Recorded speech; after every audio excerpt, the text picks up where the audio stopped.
Assalamualaikum warahmatullahi wabarakatuh. Alhamdulillahirabbil alamin wassalatu wassalamu ala israfil anbiya'i wal mursalin wa ala alihi wa sahbihi ajmain. Amma ba'd. Rabbi sholli sadri wa yassir li amri wahlul 'uqdatam min lisani yafqahu. Bapak Ibu yang dirahmati Allah Subhanahu wa taala, hari ini adalah giliran saya untuk menyampaikan sedikit ilmu. Semoga ilmu yang akan saya sampaikan pada kesempatan kali ini dapat memberikan manfaat untuk Bapak Ibu sekalian. Pada kesempatan ini, saya ingin mengajak dan mengingatkan agar kita selalu menjauhi 3 sifat. Sifat-sifat ini adalah dosa-dosa pertama yang dilakukan makhluk sehingga membuat Allah Subhanahu wa taala menjadi murka. Di antara sifat-sifat itu, yang pertama adalah sifat sombong.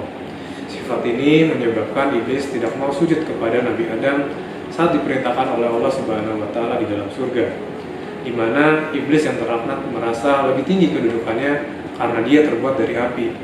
Namun sesungguhnya Allah lebih mengetahui siapa di antara hambanya yang lebih tinggi derajatnya dikarenakan takwa. Yang kedua adalah sifat serakah. Dengan segala kenikmatan yang ada dalam surga, Nabi Adam ditipu oleh iblis yang terlaknat dan memakan buah khuldi setelah diiming-imingi kalau memakan buah khuldi akan memiliki derajat yang lebih dekat kepada Allah. Sifat serakah ini timbul setelah diiming-imingi oleh iblis. Maka dikeluarkanlah Nabi Adam bersama istrinya Siti Hawa dari surga Allah dan diturunkan ke bumi. Kemudian yang ketiga adalah sifat iri, hasud. Sifat iri dan hasud ini adalah yang menyebabkan Qabil membunuh Habil dikarenakan korbannya Habil diterima oleh Allah, sedangkan korbannya Qabil tidak diterima oleh Allah Subhanahu wa taala. Maka terjadilah pembunuhan pertama di muka bumi dan Qabil akan mendapat sebagian dosa dari setiap pembunuhan. Maka dari ketiga sifat ini, dari ketiga cerita di atas, mari kita introspeksi diri kita, apakah masih ada sifat-sifat itu yang melekat pada diri kita. Terutama, apakah sifat-sifat itu timbul ketika kita sedang berpuasa di bulan Ramadan. Mari kita jadikan momen berlalunya Ramadan menjadi lembaran baru bagi kita.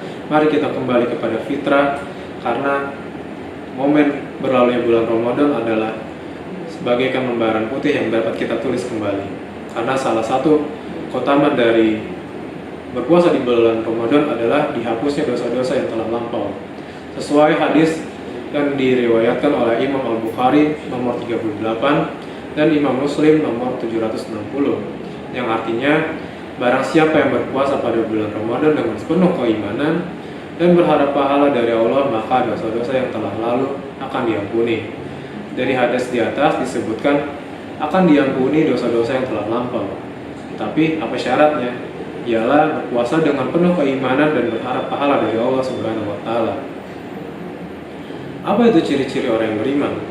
3 diantaranya sesuai dengan cerita-cerita yang sebelumnya saya sampaikan adalah yang pertama, punya rasa takut kepada Allah Subhanahu wa taala, di mana disebutkan dalam surat Al-Anfal ayat 2, sesungguhnya orang yang beriman adalah mereka yang bila disebut nama Allah Subhanahu wa taala gemetarlah hati mereka, dan apabila dibacakan ayat-ayatnya bertambahlah iman mereka, dan hanya kepada Tuhanlah mereka bertawakal.